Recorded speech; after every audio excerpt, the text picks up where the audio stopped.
আমি আজকে নিমন্ত্রণ পেয়ে গেছি। বৌমা বৌমা বৌমা, কি হয়েছে কি হয়েছে? বাইরে আসো বাইরে আসো। বৌমা তোমার আজকে রান্না করতে হবে না, এক্ষুনি নবারা বাপবাটায় ধান কাটি নিয়ে গেল না মাথাত করে, ওরা আমাদের নিমন্ত্রণ দিল, ওই জন্য তোমাকে রান্না করতে হবে না। কই, ওরা তো আমাদের নিমন্ত্রণ দেয়নি।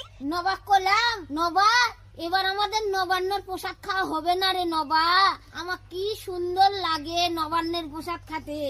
নবা আবার আমার কি বললো জানো বৌমা, রুবিদি তোমাদের যখন নবান্ন করা হবে না তাহলে আমাদের বাড়ির নিমন্ত্রণ থাকলো, দুপুরবেলা আসে এখানে খাওয়া দাওয়া করো। আমি বললাম না রে নবা, আমি একাই খেতে পারবো না, বৌমা হলে কি হবে, আমি পরের বেটি হলে, তাই বলে পরের বেটি ছাড়া আমি আবার খেতে যাবো।